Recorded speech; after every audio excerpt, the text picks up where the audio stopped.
اعوذ باللہ من الشیطان الرجیم بسم اللہ الرحمن الرحیم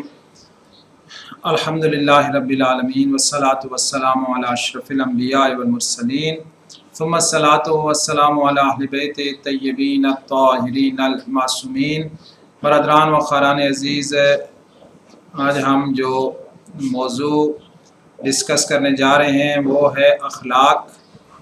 اور پیغمبر اکرم صلی اللہ علیہ وآلہ وسلم کا ارشاد گرامی ہے کہ انی بعثت لأتمم مکارم الاخلاق، کہ میں اچھے اخلاق کو اپنے انتہا تک پہنچانے کے لیے مبعوث برسالت کیا گیا ہوں۔ جہاں پہ اور مختلف جو مبعوث برسالت ہونے کے جو مقصد ہے وہ بیان کیا گیا ہے، وہاں پہ آپ نے یہ بھی فرمایا کہ میں بعثت لأتمم مکارم الاخلاق، کہ میں جو اچھے اخلاق ہیں ان کو اپنے کمال تک پہنچانے کے لیے مبعوث برسالت ہوا ہوں۔ اور قرآن کریم نے بھی اس چیز کی گواہی دی ہے کہ انکا لعلی خلق عظیم، کہ بے شک آپ صلی اللہ علیہ وآلہ وسلم بلند اخلاق پر فائز ہیں، آپ کا اخلاق بہت عظیم ہے۔ اخلاق کا دائرہ جو ہے وہ بہت وسیع ہے۔ ہم اس کو عام طور پہ یہ سمجھتے ہیں کہ فقط گفتگو سے اس کا تعلق ہے، نہیں، بلکہ اخلاق جو ہے اس کا میدان بہت وسیع ہے، کہ انسان کا اپنے ساتھ اخلاقی رابطہ، انسان کا دوسروں کے ساتھ اخلاقی رابطہ، انسان کا اللہ کے ساتھ اخلاقی رابطہ، اور اس طرح یہ پورے یعنی انفرادی حیثیت سے لے کر اجتماعی نظام تک اخلاق کا کردار جو ہے وہ موجود ہے۔ لیکن ہم جو بحث زیادہ تر کریں گے وہ ہماری صرف اس کی محدود جو اس کا سرکل ہے، یعنی انسان کے اپنے اندر اور اپنی صفات کو جاننا، پہچاننا اور اپنے اخلاق کو بہتر بنانا۔ اس کے لیے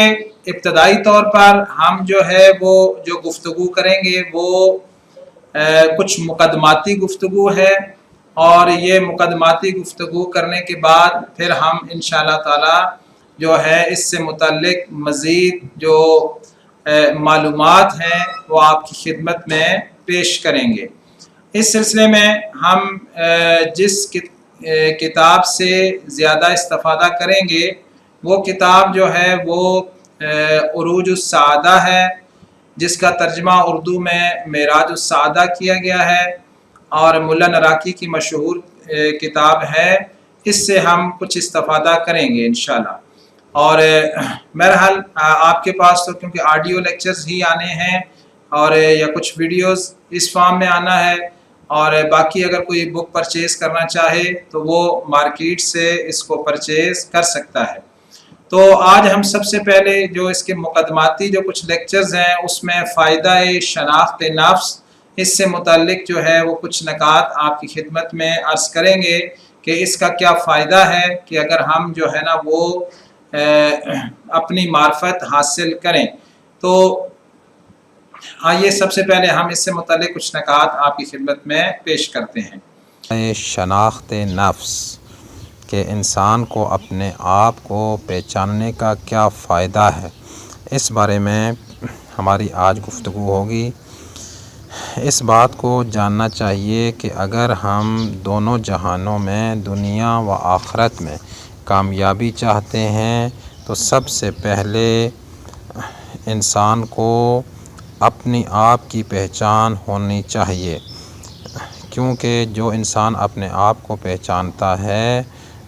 وہ انسان بلندی کی طرف سفر کر سکتا ہے۔ اپنی کمزوریاں اور اپنے اندر پائے جانے والی اچھی صفات کی پہچان انسان کو اللہ تعالیٰ کی معرفت کی طرف مدد کرتی ہے، اعانت کرتی ہے۔ اللہ تبارک و تعالی قرآن کریم میں ارشاد فرماتا ہے کہ بسم اللہ الرحمن الرحیم سنوریہم آیاتنا فی الآفاق وفی انفسہم حتی یتبین لہم انہ الحق، کہ ہم عنقریب ہی انہیں اپنی آیات دکھائیں گے فی الآفاق اس کائنات میں، وفی انفسہم اور ان کے اپنے وجود میں، حتی یتبین لہم انہ الحق یہاں تک کہ ان کے لیے یہ بات بالکل واضح ہو جائے گی کہ اللہ کی ذات برحق ہے۔ اسی طریقے سے پیغمبر اکرم صلی اللہ علیہ وآلہ وسلم سے منقول حدیث اور امیر المومنین سے بھی منقول ہے یہ فرماتے ہیں کہ من عرف نفسہ فقد عرف ربہ، کہ جس نے اپنے آپ کو پہچان لیا اس نے اپنے رب کو پہچان لیا۔ لہٰذا ضروری ہے کہ ہم کوشش کریں اور اپنے آپ کو پہچانیں۔ جب انسان اپنے آپ کو پہچانتا ہے تو اس کے اندر کمالات کا شوق پیدا ہوتا ہے۔ تحصیل کمالات یعنی کمال حاصل کرنا، بلندی حاصل کرنا، اس کا شوق پیدا ہوتا ہے جب انسان اپنے آپ کو پہچانتا ہے، اور وہ ان تمام چیزوں سے پرہیز کرتا ہے کہ جو اس کی بلندی میں یا اس کے کمال کے راستے میں رکاوٹ ہے، یعنی تمام وہ برائیاں اور تمام وہ اخلاق بد اور تمام صفات رذیلہ کہ جن کی وجہ سے انسان بلندی حاصل نہیں کر سکتا، وہ انسان جو ہے وہ ان چیزوں سے پرہیز کرتا ہے، کیونکہ انسان جو کی حقیقت ایک جوہر ملکوتی ہے، یعنی ایک بلند حقیقت ہے اس کی، جو اس دنیا میں آیا ہے تاکہ یہاں سے کچھ فائدہ حاصل کرے اور یہاں اپنے لیے کچھ کمائی کرے، اور تاکہ آنے والے زمانے میں اور دنیا میں بھی وہ کامیابی سے ہمکنار ہو سکے۔ سب سے پہلے انسان کی جو منزل ہے وہ اپنی شناخت ہے۔ ممکن ہے کہ ہم سمجھیں کہ ہم اپنی شناخت رکھتے ہیں، کیا ہم اپنی شناخت یہی رکھتے ہیں کہ ہمیں بھوک لگتی ہے کھانا کھاتے ہیں، یا ہم غصہ کرتے ہیں، یا جو ہے ہمیں جو چیز چاہیے ہوتی ہے نفسانی خواہش پورا کرنے کے لیے ہم وہ چیز حاصل کرنے کی کوشش کرتے ہیں؟ کیا یہ ساری چیزیں یہ اپنی پہچان ہے کہ میں سوتا ہوں، جاگتا ہوں، اٹھتا ہوں، بیٹھتا ہوں، کھاتا ہوں، ٹھیک، اور غصہ کرتا ہوں، کیا یہی پہچان ہے؟ تو یہ پہچان تو جانوروں میں بھی ہے کہ جانور جو ہے وہ ہم سے زیادہ کھانے کا شوق رکھتے ہیں، اور اسی طریقے سے غصے میں دیکھیں تو وہ بھی ہم سے آگے ہیں، مثلاً بھیڑیے وغیرہ کو دیکھیں جن کے اندر صرف غضب ہی غضب ہے۔ اسی طرح شیاطین میں دیکھیں تو فقط ان کے اندر جو ہے وہ فتنہ و فساد ہے۔ یہ پہچان کوئی پہچان نہیں ہے۔ اللہ تبارک و تعالیٰ اپنے کلام میں ارشاد فرماتا ہے وَفَضَّلْنَاهُمْ عَلَىٰ كَثِيرٍ مِّمَّنْ خَلَقْنَا تَفْضِيلًا، کہ ہم نے اس بنی آدم کو کثیر مخلوق پر فضیلت دی ہے، واضح فضیلت دی ہے۔ تو یہ فضیلت کس بنیاد پر ہے؟ اگر ہم کھانے پینے میں دیکھیں تو ہم سے زیادہ کھانے والے حیوانات موجود ہیں۔ اگر ہم غصے میں دیکھیں تو ایسے بھی درندے موجود ہیں کہ جن کے اندر رحم نامی چیز کوئی نہیں ہے، اور اگر ہم فتنہ و فساد میں دیکھیں تو شیاطین ہم سے کئی گنا آگے ہیں۔ تو لہٰذا یہ کون سی فضیلت ہے؟ اس لیے سوچنا پڑے گا کہ یہ کس بنیاد کے اوپر یہ اللہ نے ہمیں فضیلت دی ہے۔ لہٰذا سب سے پہلے غور و فکر کرنا ہے کہ میں کون ہوں، میں کہاں سے آیا ہوں، میں نے کہاں جانا ہے، اس دنیا میں مجھے کیا کام کرنا ہے، مجھے یہاں کیوں رکھا گیا ہے، اور یہ اعضاء و جوارح کس وجہ سے مجھے عطا کیے گئے ہیں، اور یہ قدرت جو اختیار میرے ہاتھ میں اختیار کی جو لگام دی گئی ہے، ارادہ دیا گیا ہے، یہ کس لیے دیا گیا ہے، میری کامیابی کس چیز میں ہے، میری سعادت کس چیز میں ہے، اور میں سعادت کیسے حاصل کر سکتا ہوں۔ ان سارے سوالوں کا جواب انسان نے معلوم کرنا ہوگا۔ انسان کے اندر جو پائی جانے والی صفات ہیں بعض ایسی ہیں جو بہائم میں، بہائم سے مراد یہ ہے جس طرح یہ گائے بکری بھینس وغیرہ ہے، ان کی کچھ صفات جو ہیں یہ بھی انسان کے اندر پائی جاتی ہیں۔ اسی طریقے سے درندوں کی صفات، مثلا بھیڑیے کی، ان کی جو غضبیہ ہے، جو غضب ہے، قوت غضبیہ، یہ بھی انسانوں میں پائی جاتی ہے۔ اسی طرح کچھ شیاطین جیسی صفات جو ہیں نا وہ پائی جاتی ہیں، فتنہ و فساد، اور کچھ ملکوتی صفات پائی جاتی ہیں جو فرشتوں والی صفات ہیں وہ پائی جاتی ہیں۔ اب انسان نے دیکھنا یہ ہے کہ کون سی صفات اس کے لائق ہیں اور کون سی اس کے لائق نہیں ہیں۔ جو صفات اس کے لائق ہیں انہیں اس نے حاصل کرنا ہے، اور جو صفات اس کے لائق نہیں ہیں اور اس کے راستے میں رکاوٹ بنتی ہیں ان سے اس انسان نے اپنے آپ کو بچانا ہے۔ بس جو انسان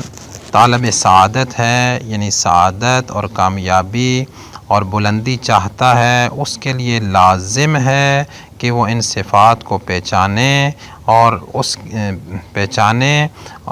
پہچاننے کی کوشش کرے۔ اس کے بغیر وہ کبھی بھی منزل مقصود تک نہیں پہنچ سکتا اور کامیابی حاصل نہیں کر سکتا۔ یہ ہم نے ابتدائی ایک بحث کی، اور انشاءاللہ آنے والے دنوں میں ہم کچھ اور مقدمات بھی عرض کریں گے، اور اس کے بعد پھر ہم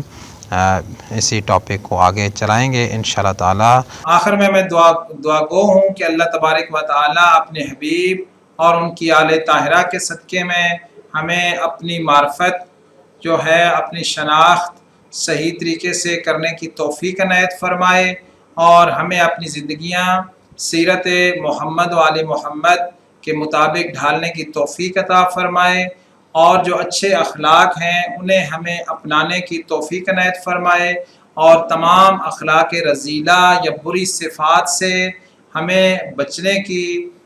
توفیق عنایت فرمائے، اور ان تمام اخلاق حسنہ اور اخلاق رذیلہ کی ہمیں پہچان عنایت فرمائے، تاکہ ہم اچھے اخلاق کو اڈاپٹ کر سکیں اور برے اخلاق سے اپنے آپ کو بچا سکیں۔ اور جو غلطیاں اور کوتاہیاں ہماری زندگی میں ہوئی ہیں، اللہ تبارک و تعالی سے دعا گو ہیں کہ وہ اپنے حبیب اور ان کی آل طاہرہ کے صدقے میں ہمارے سب وہ گناہان صغیرہ و کبیرہ سے درگزر فرمائے، اور آئندہ کے لیے ہمیں جو ہے وہ گناہوں سے مکمل بچنے کی توفیق عنایت فرمائے، کیونکہ ہر چیز اللہ تعالیٰ کی توفیق اور نظر خاص اور اس کے فضل خاص سے منسلک ہے، جس پہ اللہ تبارک و تعالیٰ اپنی محبت، اپنی رحمت، اپنی نظر رحیمی اور اپنا خاص فضل کر دیتا ہے، وہ انسان جو ہے وہ سعادت مند ہو جاتا ہے۔ اس لیے ہر لمحہ میں اللہ تعالیٰ کی توفیق جو ہے وہ طلب کرنے کی کوشش کرنی چاہیے، اور اسی کے لیے ہم اس کے حضور میں التجا کرتے ہیں، دعا کرتے ہیں کہ وہ ہمیں اپنی خاص رحمت اور خاص نظر سے نوازے، تاکہ ہم جو ہے اس کے صراط مستقیم پر گامزن ہو سکیں اور دنیا و آخرت کی سعادت اور کامیابی کو حاصل کر سکیں۔ والسلام علیکم ورحمۃ اللہ وبرکاتہ۔